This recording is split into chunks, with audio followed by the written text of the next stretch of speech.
Schauen wir nach Israel, denn erneut sind Hunderttausende Israelis auf die Straße gegangen, um für einen Geiseldeal zu demonstrieren. Nachdem die Verhandlungen zwischen Israel und der Terrororganisation Hamas stocken, wächst bei ihnen jetzt der Unmut. Die Sorge ist groß, dass weitere Geiseln durch die Hamas getötet werden könnten. Erst kürzlich wurden die Leichen mehrerer Geiseln in einem Tunnel in Gazastreifen gefunden. Kritiker werfen Israels Regierungschef Benjamin Netanyahu vor, er würde überzogene Forderungen an die Hamas stellen. Damit würde er eine Einigung verhindern. Und wir schauen jetzt zu meinem Kollegen Steffen Schwarzkopf. Er ist in Tel Aviv angekommen. Steffen, die Demos gegen Netanyahu stehen mittlerweile fast an der Tagesordnung. Die Kritik sowohl im eigenen Land als auch international wird immer größer. Wie lange kann Netanyahu seinen Kurs denn jetzt so noch durchhalten? Also zunächst einmal, laut Angaben der Veranstalter waren es gestern 500.000 Menschen allein in Tel Aviv, 500.000 Menschen. Das wäre die größte Protestkundgebung, Veranstaltung jemals in der Geschichte Israels gewesen. 250.000 weitere in anderen Städten, die da unterwegs gewesen sein sollen.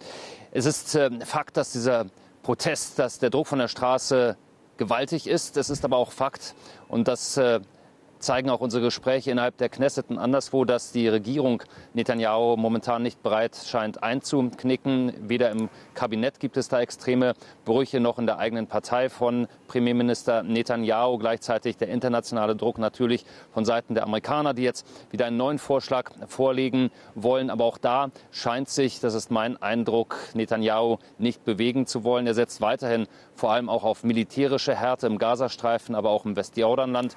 Jenin war einer der Schwerpunkte der militärischen Operationen dort in den letzten Tagen, und wir waren dort vor Ort. Sie kann noch lachen. Shazar hält ihre 4 Monate alte Tochter Maria im Arm, während sie in einer Trümmerlandschaft steht. Mit ihrem Vater schaut sie auf das, was einmal ihr aller Zuhause war: Vergangenheit.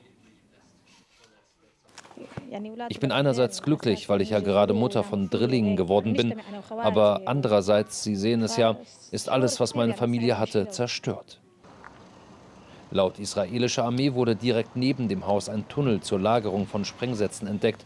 Die Menschen hier bestreiten das. Vielerorts sehen wir Einschusslöcher in den Wänden. Auch hier steht Aussage gegen Aussage.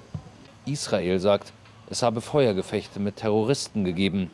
Er hingegen erzählt, die Soldaten hätten einfach nur wild um sich geschossen, als sie einrückten.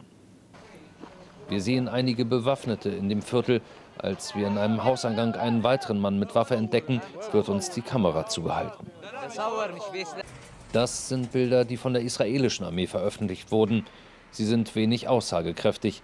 In einer Erklärung heißt es, 14 Terroristen seien getötet, 30 Verdächtige festgenommen, 30 Sprengsätze entdeckt worden. Fakt ist, viel Infrastruktur wurde zerstört, Straßen mit gepanzerten Bulldozern aufgerissen.